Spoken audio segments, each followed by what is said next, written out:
साथियों, आप सभी का इस प्लेटफॉर्म पर स्वागत है। यहाँ पर हम लोग राज्य व्यवस्था अर्थात पॉलिटिक्स से संबंधित कुछ महत्वपूर्ण प्रश्नों को देखेंगे जो बहुविकल्पी टाइप के हैं। ये प्रश्न आपके आगामी पीसीएस की परीक्षा और आरओ एआरओ की परीक्षा तथा अन्य जो भी परीक्षाएं वनडे की होती हैं उन सभी के लिए काफ़ी महत्वपूर्ण होंगे। तो चलिए प्रारंभ करते हैं। इसमें पहला प्रश्न है कि मूल कर्तव्यों का उल्लेख संविधान में कब किया गया? तो इसका उल्लेख जो है 42वें संविधान संशोधन अधिनियम के माध्यम से किया गया था। निम्नलिखित में से किसे एक दबाव समूह माना जा सकता है? लोकसभा के सदस्य, पंचायत के सदस्य, मंत्रिमंडल के सदस्य या मजदूर संघ के सदस्य? तो मजदूर संघ के सदस्य जो होते हैं ये दबाव समूह के रूप में इन्हें माना जा सकता है। ये कोई राजनीतिक दल नहीं होते हैं, ठीक है। अनुसूचित जातियों और अनुसूचित जनजातियों के लिए एक राष्ट्रीय आयोग गठित करने का प्रावधान संविधान के किस अनुच्छेद के अंतर्गत किया गया है? तो 338 और 338 ए में अनुसूचित जातियों के लिए आयोग 338 ए में अनुसूचित जनजातियों के लिए है। भारतीय संविधान दिवस कब मनाया जाता है? तो यह जो है आपका 26 नवंबर को मनाया जाता है। उच्चतम न्यायालय की व्यवस्था अनुसार निजी भवनों के ऊपर राष्ट्रीय झंडे को फहराना किसके तहत हर नागरिक का मौलिक अधिकार है? तो संविधान के अनुच्छेद 19(1) ए के तहत, ठीक है, 19(1) ए के तहत। आगे चलते हैं। भारतीय संविधान की प्रस्तावना में समाजवादी शब्द किस संविधान संशोधन के तहत जोड़ा गया था? तो 42वें संविधान संशोधन के माध्यम से 3 शब्द जोड़े गए थे जिसमें से समाजवादी भी एक शब्द था। अगला है एक नया राज्य बनाने में संवैधानिक संशोधन के लिए कैसा बहुमत चाहिए होता है? तो एक नया राज्य बनाने के लिए साधारण बहुमत से इसका प्रस्ताव पारित कर दिया जाता है। तो ए ऑप्शन आपका सही हो जाएगा। आगे बढ़ते हैं। भारत के राष्ट्रपति अपनी शक्तियों का प्रयोग करते हैं सीधे अथवा अपने अधीनस्थ अधिकारियों के द्वारा करते हैं। अपना त्यागपत्र देने के बाद भारत में एक मंत्री को अपने त्यागपत्र के विषय में लोकसभा में व्यक्तिगत वक्तव्य देने के लिए किसकी अनुमति की आवश्यकता होती है? तो स्पीकर, जो लोकसभा अध्यक्ष होगा, उसकी अनुमति की आवश्यकता होती है। राज्य सचिवालय के प्रशासन में मंत्रिमंडल को जाने वाली सभी नस्तियां किसके माध्यम से भेजी जानी आवश्यक है? तो मुख्य सचिव के माध्यम से। राज्य पुनर्गठन आयोग ने 1 नवंबर 1956 को कितने राज्य तथा कितने संघ राज्य बनाए? तो 14 राज्य व 6 राज्य संघ बनाए थे। भारतीय शासन अधिनियम 1935 के द्वारा स्थापित संघ में अवशिष्ट शक्तियां किसे दी गई हैं? तो अवशिष्ट शक्तियां जो 1935 का अधिनियम था उसमें गवर्नर जनरल को दी गई हैं, जबकि जो भारतीय संविधान है इसके तहत जो अवशिष्ट शक्तियां हैं वो केंद्र को दी गई हैं। अगला है संसदीय प्रक्रिया में गिलोटिन का क्या अर्थ है? गिलोटिन का क्या अर्थ है? तो संसदीय प्रक्रिया में गिलोटिन का अर्थ है विधेयक पर बहस को बंद कर देना। आगे बढ़ते हैं। भारतीय इतिहास के संदर्भ में द्वैध शासन डायआर्की सिद्धांत किसे निर्दिष्ट करता है?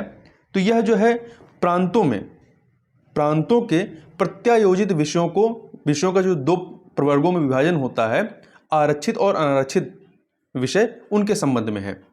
तो डी ऑप्शन हो जाएगा यहाँ पे। निम्नलिखित उद्देश्यों में से कौन सा एक भारत के संविधान की उद्देशिका में सन्निविष्ट नहीं है? तो देखिए, विचार की स्वतंत्रता दिया गया है, अभिव्यक्ति की स्वतंत्रता है, विश्वास की स्वतंत्रता है, परंतु आर्थिक स्वतंत्रता की बात नहीं की गई है प्रस्तावना में।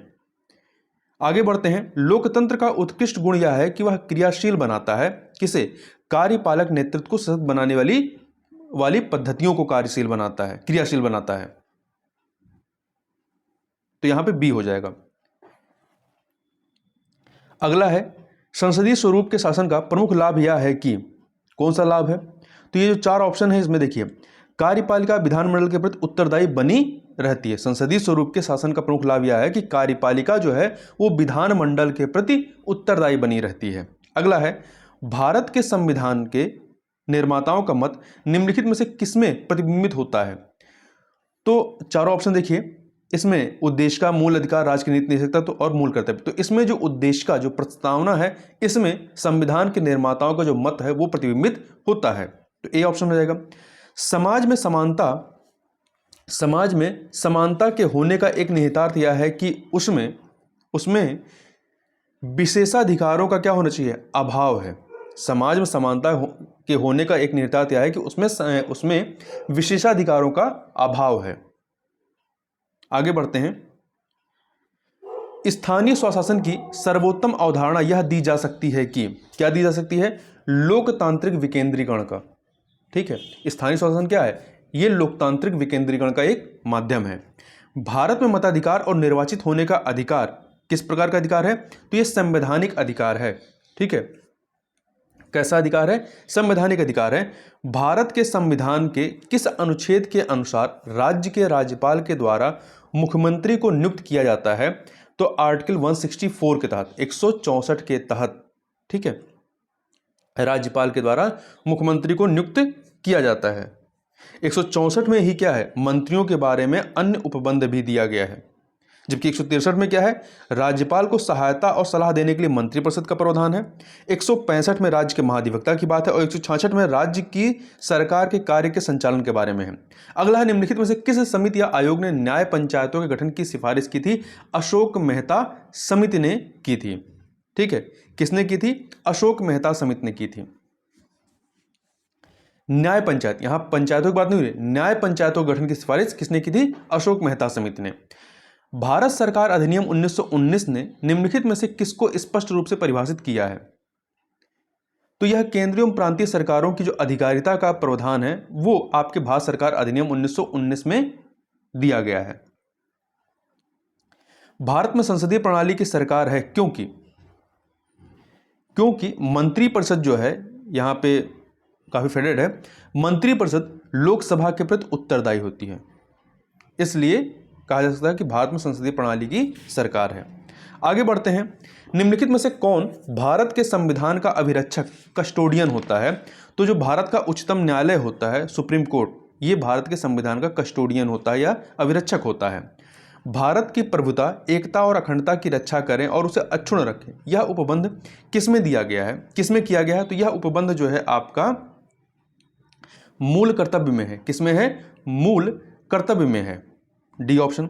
भारत के उच्चतम न्यायालय में न्यायाधीशों की संख्या में वृद्धि करने की शक्ति किसमें निहित है? तो यह शक्ति संसद के पास है। भारत के संविधान में अंतर्राष्ट्रीय शांति और सुरक्षा की आवृत्ति का कहाँ उल्लेख किया गया है? तो ये उल्लेख जो है आपका मिलता है राज्य के नीति निर्देशक सिद्धांत या निर्देशक तत्व जो है इसमें मिलता है आपको। किसके तहत? आर्टिकल 51 के तहत आपको यह प्रावधान मिलता है। भारतीय संविधान का संरक्षक किसे कहा गया है? तो भारतीय संविधान का संरक्षक सर्वोच्च न्यायालय को कहा गया है। वैज्ञानिक समाजवाद का श्रेय जाता है किसे? कार्ल मार्क्स को। राज्य विधान परिषद का प्रावधान भारतीय संविधान के किस अनुच्छेद में रखा गया है? तो जो अनुच्छेद 171 है, 171, इसमें विधान परिषदों की संरचना की बात की गई है, तो बी ऑप्शन हो जाएगा। जबकि 170 में क्या है? विधानसभाओं की संरचना की बात की गई है। और 172 में क्या है? राज्यों के विधानमंडलों की अवधि की बात की गई है। और 173 में क्या है? राज्य के विधानमंडल की सदस्यता के लिए अर्हता है। जबकि जो 169 है, 169, इसमें राज्यों में विधान परिषदों के उत्साधन या सृजन की बात की गई है। ठीक है, एवोल्यूशन और क्रिएशन की बात की गई है। आगे बढ़ते हैं 117 नंबर क्वेश्चन में। भारत में पंचायती राज की त्रिस्तरीय व्यवस्था का अनुमोदन किस समिति के द्वारा किया गया था? बलवंत राय मेहता समिति के द्वारा। भारतीय संविधान के किस अनुच्छेद में चुनाव आयोग का उल्लेख किया गया है? अनुच्छेद 324 में। 324 में यह उल्लेख किया गया है। तो 300 ये भाग 15 के तहत आता है। 324 में निर्वाचनों के अधीक्षण, निर्देशन और नियंत्रण का निर्वाचन आयोग में निहित होना, ऐसा प्रावधान किया गया है। आगे बढ़ते हैं, जनसंख्या नियंत्रण एवं परिवार नियोजन विषय है किसका? जो अनुसूची 7 में जो 3 सूचियां दी गई हैं उसमें जनसंख्या नियंत्रण एवं परिवार नियोजन जो है ये समवर्ती सूची के तहत आता है। लोकसभा अध्यक्ष अपना त्यागपत्र सौंपता है किसे? लोकसभा उपाध्यक्ष को। और लोकसभा उपाध्यक्ष लोकसभा अध्यक्ष को। निम्नलिखित में से कौन संविधान के अनुच्छेद 21 के दायरे में नहीं आता है? एक चिकित्सक द्वारा घायल को चिकित्सीय सहायता देना, पानी की गुणवत्ता को दूषित करना, मृत्युदंड, ये सभी जो हैं अनुच्छेद 21 के दायरे में आएंगे। परंतु कार्यस्थल पर महिलाओं का लैंगिक उत्पीड़न जो है ये अनुच्छेद 21 के दायरे में नहीं आएगा। आगे बढ़ते हैं, 2 कथन दिए गए। कथन है अनुच्छेद 368 368 के अंतर्गत संसद संविधान के किसी भाग में संशोधन कर सकती है। बिल्कुल सही है, कारण संसद भारत की जनता द्वारा निर्वाचित उच्चतम विधायी संस्था है। तो कथन और कारण दोनों सही हैं और व्याख्या भी हो रहा है, तो ए ऑप्शन यहाँ पर आपका सही हो जाएगा। भारत में नागरिकता की निम्नलिखित विशेषताओं में से कौन सी सही है? राज्य तथा राष्ट्र की दोहरी नागरिकता है? नहीं। राज्य की एकल नागरिकता है? संपूर्ण भारत की एकल नागरिकता है, ये कथन सही है। भारत और अन्य देश की दोहरी नागरिकता, ये भी कथन सही नहीं। यहाँ पे सी कथन जो है संपूर्ण भारत की एकल नागरिकता, ये सही कथन है। आगे बढ़ते हैं, निम्न शब्दों पर विचार कीजिए। समाजवादी, प्रजातांत्रिक, सार्वभौमिक, धर्मनिरपेक्ष। सही शब्दों का विचारानुसार क्रम दीजिए, इनका क्रम क्या होगा उस क्रम को हमें बताना है। तो इसमें सबसे पहले क्या आएगा? सार्वभौमिक आएगा। सबसे पहले जो है वो सार्वभौमिक आएगा, फिर इसके बाद समाजवादी, धर्मनिरपेक्ष और फिर प्रजातांत्रिक आएगा। ठीक है, सबसे लास्ट में आपका क्या आएगा? प्रजातांत्रिक आएगा। तो यहां पे 3142 ए ऑप्शन आपका सही हो जाएगा। किस सदन में अध्यक्षता करने वाला अधिकारी उस सदन का सदस्य नहीं होता? तो राज्यसभा का जो सभापति होते हैं वो कौन होते हैं? उपराष्ट्रपति होते हैं, और वो उस सदन के सदस्य नहीं होते हैं। यदि राष्ट्रपति एवं उपराष्ट्रपति का पद खाली हो तो भारत के राष्ट्रपति के पद पर कौन होता है? भारत का मुख्य न्यायाधीश। एक विकासखंड पर पंचायत समिति होती है, एक प्रशासकीय अधिकरण होती है। ये एक विकास खंड पर पंचायत समिति क्या होती है? एक प्रशासकीय अधिकरण होती है। एक विधेयक जो संसद में प्रस्तुत किया जाता है कौन सी क्रिया के बाद अधिनियम बन जाता है? जब राष्ट्रपति अपनी सहमति देता है और हस्ताक्षर कर देता है तब वह अधिनियम बनता है, उसके पहले वो विधेयक होता है। हमारे संविधान के अनुसार राज्यसभा का कार्यकाल किस प्रकार का है? वो समाप्त होने का विषय नहीं, क्योंकि वो समाप्त नहीं होता है। उसके जो सदस्य होते हैं उनका कार्यकाल 6 वर्ष का होता है। एक उच्च न्यायालय का न्यायाधीश अपना त्यागपत्र संबोधित करता है किसको? राष्ट्रपति को। आगे बढ़ते हैं, एक गैर सदस्य के रूप में संसद के किसी एक सदन की कार्रवाई में भाग ले सकता है कौन? महान्यायवादी। कौन ले सकता है? महान्यायवादी ले सकता है। भारतीय संविधान में कितनी भाषाएं क्षेत्रीय भाषाओं के रूप में मान्यता प्राप्त हैं? तो कितनी भाषाएं? 14 भाषाएं। आगे बढ़ते हैं, एक नागरिक के मूल कर्तव्यों में निम्न में से कौन सा कर्तव्य सम्मिलित नहीं है?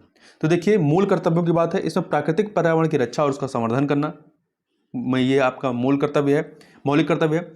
स्वतंत्रता के लिए हमारे राष्ट्रीय आंदोलन को प्रेरित करने वाले उच्च आदर्शों को संजोए रखे और उनका पालन करना, यह भी कर्तव्य है।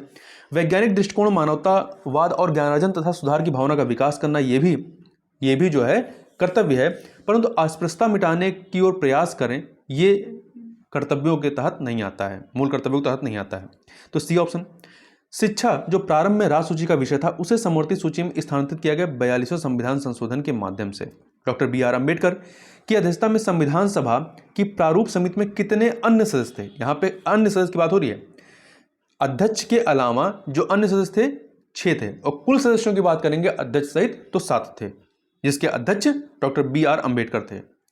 भारत में राजनीतिक व्यवस्था का विशिष्ट लक्षण क्या है? इसका जो विशिष्ट लक्षण है, यह एक लोकतांत्रिक गणतंत्र है। इसमें संस्थात्मक रूप की सरकार है।